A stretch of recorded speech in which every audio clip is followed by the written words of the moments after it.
Praise the lord. ఆపత్కాలములో నమ్ముకొనదగిన సహాయకుడైన క్రీస్తు యేసునకు అత్యధికమైన మహిమ కలుగునుగాక.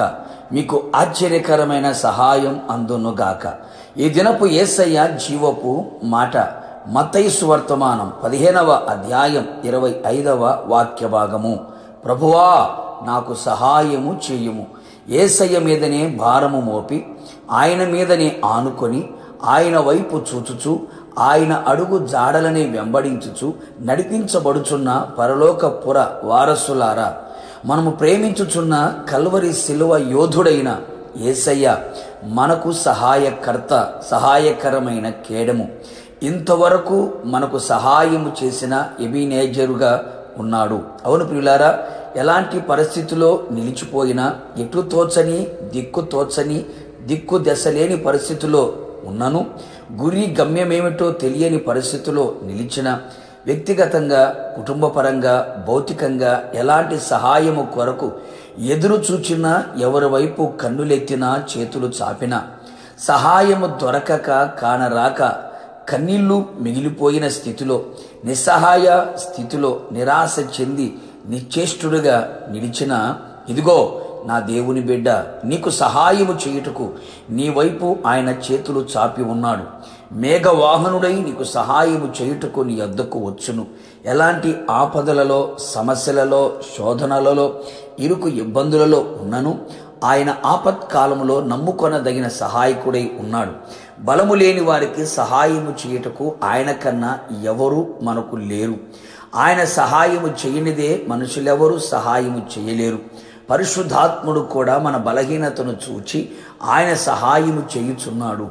మనం ఆయన సన్నిధిలో మొర్రపెట్టినప్పుడు, ఆయనను నమ్ముకొనినప్పుడు, ఆయన మీదనే ఆనుకొని ఆధారపడి జీవించినప్పుడు, విడువక ఆయనను మనం వెంబడించినప్పుడు నిశ్చయముగా ఆయన మనయందు కనికరపడి మన కుడి చేతిని పట్టుకొని ఆయన చెయ్యి తోడుగా ఉంచి ఆశ్చర్యకరముగా పరిశుద్ధ స్థలములో నుండి ఆయన మనకు సహాయము అందించును. ప్రభువా అని ఆయన మనము పిలిచిన ఎడల మనల్ని మనము తగ్గించుకొని ఆయనే మన పరిపాలకుడుగా ఎంచి అర్జించిన ఎడల ఎట్టి సహాయమైన ఆయన వలననే మనం పొందుకొనేదము. అనారోగ్యం నుండి విడుదల పొందేదము.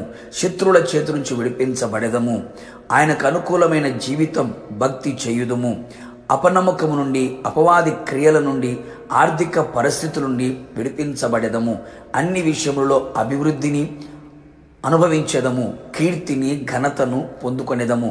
నెమ్మదిని, జయ జీవితమును పొందుకొనేదము. ప్రతి విధమైన ప్రతికూలతల నుండి విడిపించబడేదము. కావున నా యేసయ్య ఆరాధికులారా, ఆయన కొరకు మనం వేడుకొని ఆయన పాద పద్మములపై నిలిచి ప్రతి సహాయమును పొందుకొని ఆయన పోలికను, సారూప్యమును కలిగి ఆయన ఆగమమునకు మనమందరము సిద్ధపడేదము. ప్రార్థన. అత్యంత కృపా కనికరము కలిగిన నా ప్రియ పరలోకపు తండ్రి, మరొక్కసారి మీ పరిశుద్ధమైన పాదముల చెంతకు చేరి ఉన్నాం. మీకు కృతజ్ఞతాస్తుతులు చెల్లించుచున్నాం. మీరెంతైనా నమ్మదగిన దేవుడవు, మంచి దేవుడవు. ఆపత్కాలములో నమ్ముకొనదగిన సహాయకుడై ఉన్నావు. మీరు మాత్రమే మాకు అన్ని విధాలుగా, అన్ని వైపులా, అన్ని విషయాల్లో సహాయము చేయగలిగిన కేడమై ఉన్నారు. ప్రభా మీకు స్తోత్రాలు. ఇదిగో మీ పాదముల చెంత చేరి ఉన్నాం. మీ వైపు చేతులు చాపుతున్నాం.